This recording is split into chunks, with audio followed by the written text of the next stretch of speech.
আসসালামু আলাইকুম। দেশ এবং দেশের বাইরে যে যেখান থেকে এই মুহূর্তে আমরা লাইভ দেখা এবং পরবর্তীতে দেওয়া সালারে ওয়েলকাম জানাই আর সিলেটি অনলাইন ফেসবুক পেজের আজকে লাইভ প্রোগ্রামও। আমি এই মুহূর্তে আছি বাংলাদেশের সবচেয়ে বড় ইউনিভার্সিটি জাতীয় বিশ্ববিদ্যালয়, যেটা হয় হাজার হাজার কলেজের সম্মানীয় কলেজে বিশ্ববিদ্যালয় গঠিত এই জাতীয় বিশ্ববিদ্যালয়ে আছি।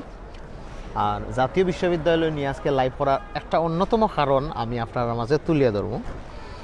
আমরা অনেকেও জাতীয় বিশ্ববিদ্যালয়ে পড়ি, কিন্তু জাতীয় বিশ্ববিদ্যালয়ের বিভিন্ন ডকুমেন্ট তো উত্তোলন করতে গিয়ে আমরা বিভিন্ন সময় বিভিন্ন প্রতারণার শিকার হই। তো এটা থেকে কিলান বাঁচা যায় ওই বিষয়টা আজকে তুলে ধরলাম। তার আগে আপনারা আমার এক নজরে দেখি লেখা, আমি আপনার প্রিয় ভাই সায়েম আজকে জাতীয় বিশ্ববিদ্যালয় আইসি, তো হিসাবে আপনার মাঝে জাতীয় বিশ্ববিদ্যালয় নিয়ে কিছু তথ্য তুলিয়ে ধরবো এবং সরাসরি আমি যেটার লগে সংযুক্ত আছি এই মুহূর্তে আর কি। তো ফার্স্ট অফ অল আমি যেটা করবো এটা হইল গিয়া, আপনারা জাতীয় বিশ্ববিদ্যালয় কিলা নাইবা। জাতীয় বিশ্ববিদ্যালয় হইল গিয়া গাজীপুর, আপনার এয়ারপোর্ট থেকে 50-60 টাকার বাড়াল দিয়া গাজীপুর থেকে সরাসরি আইতে পারবা। তো এখানে আওয়ার পরে আপনারা অনেকে প্রতারণা শিকার হন, মানে একটা সার্টিফিকেট তুলতে 500 টাকা লাগে। তো দেখা যায় যে আপনার কাছ থেকে দালাল যারা আছে তারা 3000-4000 টাকা নিয়ে গিয়ে, তো এটা থেকে বাঁচার লাগে মূলত লাইভ হওয়া। তো ফার্স্ট আপনারা ও যে মেইন রোড থেকে সরাসরি আইতে পারবা। ও যে বিল্ডিংটা যেটা দেখরা এটা হইল গিয়া প্রশাসনিক ভবন। প্রশাসনিক ভবনের পরে হইল গিয়ে আপনার একাডেমিক ভবন, এর বাদে হইল গিয়ে আপনার পরীক্ষা নিয়ন্ত্রণ ভবন, এর পরে হইল গিয়া সনদপত্র ভবন, এরপরে হইল গিয়ে আপনার আরও আইন শৃঙ্খলা বাহিনীর যে ভবন তার এই ভবনগুলো এখানে আছে। এরপরে হইল গিয়ে আপনার সোনালী ব্যাংক। তো এখানে অনেকে আইন নিজেরা বিভিন্ন ডকুমেন্ট কিতা করা লাগে, উত্তোলন করা লাগে। তো আসলে ডকুমেন্ট উত্তোলন করতে গিয়ে কত টাকা লাগে, কোনটার চার্টও কত টাকা নেয়, আমি ওটা আপনারা একটু দেখাইতাম। চার্টটা দেখাইমো, বেশি কিছু না, কারণ এখন জাতীয় বিশ্ববিদ্যালয় শেষ সময় আইছে। আর বরাবরও আমার লগে আমার প্রিয় বন্ধু আনোয়ার হোসেন মুন্না এবং আব্দুল হাদি আছে। ও যাইতা কিনি রে, ও দেখি লেখা আমরা দুইজন রে, তারা খুব বেজার, তারা খুব পরিশ্রম করে আজকে জাতীয় বিশ্ববিদ্যালয় আইছেন। আমি চারটা একটু দেখাইলাই কোনটার দাম কত টাকা। তো আমরা তাই খুব ওই হোক একটু করে তাই বক্তব্য দিবা শিওর।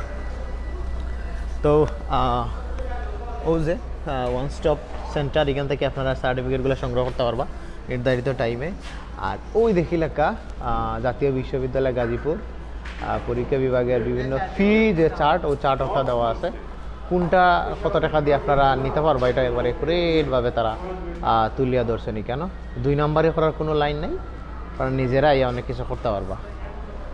তো বন্ধু সিলেটি অনলাইনে ধরো, তুমি তো বরাবরও অনেক কিছু কো সিলেটি অনলাইনেও, তোমার অভিজ্ঞতা কোথায় জাতীয় বিশ্ববিদ্যালয় হওয়ার? আসসালামু আলাইকুম। দেশ বিদেশে যারা সিলেটের অনলাইনে লাইভে আছেন সকালকে আমার পক্ষ থেকে শুভেচ্ছা জানাই। আজ আমরা বিয়ানীবাজারের সিলেটের বিয়ানীবাজার উপজেলা থেকে আমরা এখানে আসলাম। এটা হচ্ছে গাজীপুরের সেই জাতীয় বিশ্ববিদ্যালয়। আমরা যারা অনেকে অনার্স বা পাস কোর্সে লেখাপড়া করি তারা সকলে এই বিশ্ববিদ্যালয়ের অধীনে আজ আমরা আসলাম এখানে। আমরা কয়েকটা বিষয় মিডিয়াম ইনস্ট্রাকশনের সার্টিফিকেট, ট্রান্সক্রিপ্ট, আরও কিছু আংশিক কাগজপত্র আমরা আজকে উত্তোলন করলাম। যাই হোক, আমরা সকাল 10টার দিকে এখানে এসেছি, এখন প্রায় 4টা বাজে। যাই হোক, আমরা যে জন্য এসেছি, আমরা হয়তো কষ্টসাধ্য আমরা এখানে আমি আজকে এখানে প্রথমে আসলাম। যাই হোক, আমরা যে কাজের জন্য আসছি এখানে আমরা সমস্ত কাজ সম্পন্ন করতে পেরেছি। হয়তো একটু কষ্ট হচ্ছে, আমরা কেননা এখানে নতুন জায়গা, নতুন কিছু সব কিছু অফিস স্যারদের সাথে তো পরিচয় নেই। এরপরে যাই হোক, আমরা আশা করি আমরা সকল যে কাজের জন্য আসছি আমরা সফলভাবে এটা সমাপ্ত হয়েছে। আমরা একটু পরে আবার সিলেটের উদ্দেশ্যে বিয়ানীবাজার চলে যাব। আর আপনারা হয়তো আমরা বিশেষ করে এরা জাতীয় বিশ্ববিদ্যালয় হওয়ায় অনেক মাধ্যমে কাজ করান, বিশেষ করে অনেকের বায়া ধরে কাজ করান যাতে অনেক টাকা পয়সা খরচ হয়। আসলে এখানে আমার বন্ধু সাইম এটা ছাড় দিয়েছেন, কিন্তু এটা হচ্ছে আমরা কি দেখি, যেমন আমরা ভিতরের জিনিসগুলো তো আমরা বাইরের জিনিসগুলো অনেক কিছু উপলব্ধি করতে পারি, কিন্তু ভিতরে আসলে কে কী কোন সময় কি ঘটে এটা তো আমরা জানি না। যার ফলে বিদায় আমরা অনেকে ধরেন একটা কাজ 700 টাকা আমরা অনেকে 2000-2500 টাকা দিয়ে করাই। বিদায় এটা অনেকে করায়, কিন্তু এটা আসলে এটা করা এবং করাতেও বাধ্য। কেননা ধরেন একটা মেয়ে ও বিয়ানীবাজার সরকারি কলেজ থেকে অনার্স কমপ্লিট করলো, ওর প্রবাসে যাওয়ার জন্য আর একাডেমিক ট্রান্সক্রিপ্টটা প্রয়োজন, তখন এই মেয়েটা আসতে পারলো না, তখন সে বায়া ধরে এটা করাতে হয়। সুতরাং আসলে মানে আমরা তুলনামূলকভাবে এটা অনেক কম টাকায় আমরা ছাত্র বা আসলে এটা হয়ে যায়, কিন্তু আমরা বায়াদরি করাই, এটা প্রয়োজনের শিকার, আমরা পরিস্থিতির শিকার যেটা বলা যায়। আর এখানে আমরা দেখতে পাচ্ছি আমাদের যে ডিপার্টমেন্টের স্যাররা কাজ করেন, আমরা সবাই বাস গাড়ি আছে, সবাই বাস নেওয়া আছে, সবাই চলে যাচ্ছে।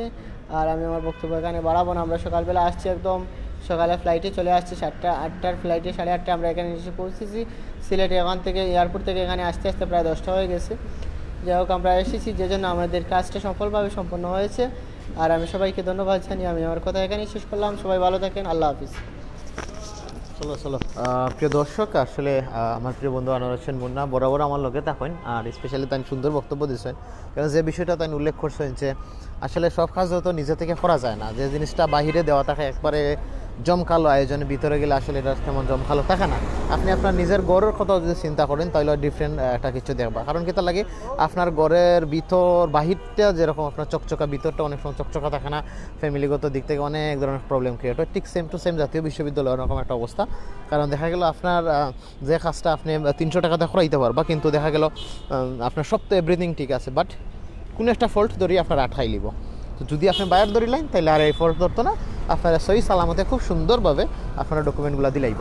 তো আসলে এটা থেকে বাঁচতে হইলে আসলে আমার দেশে খুব ঠিকমতো পরিচর্যা করতে হইব, আইনশৃঙ্খলা বাহিনী থেকে নিয়ে সবাই একতার মধ্যে থাকতে হইব, সবার মধ্যে ন্যায় নীতি থাকতে হইব। আল্লাহরে তো পারমানেন্টলি ডরাইতে হইব, আল্লাহরে যারা যদি না ডরাইন তাইলে তো 2 নম্বরই বরাবরও করবো মানুষে, আর যেটা থেকে বাঁচাটাও অনেকটা কঠিন আর কি। তো আমার বন্ধুরাও অন্য আসেন, আর আমি জাতীয় বিশ্ববিদ্যালয়ের এক নজরে আপনারা সারাটা দেখাইলাম তুরাতুরি যতটুকু পারছি আর কি। দেখো ঢাকা বিশ্ববিদ্যালয় যাওয়ার একটা ইচ্ছা আছিল, এখানেও আসলে যাইতাম পারতাম না। এরপরে দেখো জাতীয় বিশ্ববিদ্যালয় নতুন নতুন বিল্ডিং বানাইরা সরকার আসলে খুব বেশি উন্নয়ন করে, করলেও আসলে ভিতর থেকে তো সে উন্নয়ন হয় না, উন্নত হইরা না। বাহির থেকে সারাই উন্নত হইরা, ভিতর থেকে সে হইরা না। দুর্নীতি বরাবর আছে, বরাবর থাকবো, এরকম আমার কাছে মনে হয়। আর ঢাকা বিশ্ববিদ্যালয়ের যাওয়ার ইচ্ছা আছে কিন্তু পারলাম না। আর আপনারা দেখাইলে জাতীয় বিশ্ববিদ্যালয়ের গেট আর মেইন রোডটাও একটু দেখাইলাই, কারণ ঢাকা মানেও ব্যস্ত নগরী, আর ব্যস্ত নগরী সবাই ব্যস্ত, কেউ কারোর চিন্তা কেউ করেন না, সবাই যার যার চিন্তা করেন। আর টেকাইন খামর করা লাগে সারায় ঢাকাত আইয়া মূলত ব্যস্ত হইয়া পড়ে রয়েছেন আর কি। সো দেখিলে একটা ঢাকার গাড়িগুড়া খুব মানুষের গাড়িগুড়া সররা, ওই যে ওকা উবার সররা। আমার বন্ধুরাও আটিয়া যাইতে থাকে, তারা খুবই হেরানি আইছে, তার মাঝে আমার মাঝেও আইছে। আর হইল দেখার সুন্দর পরিবেশ, সুন্দর অনেক কিছু। আমরা বিদায় নিব গিয়া আজকের মতো। ভালো থাকবা, সবাই সুস্থ থাকবা, নিরাপদে থাকবা। আসসালামু আলাইকুম ওয়া রাহমাতুল্লাহি ওয়া বারাকাতুহু।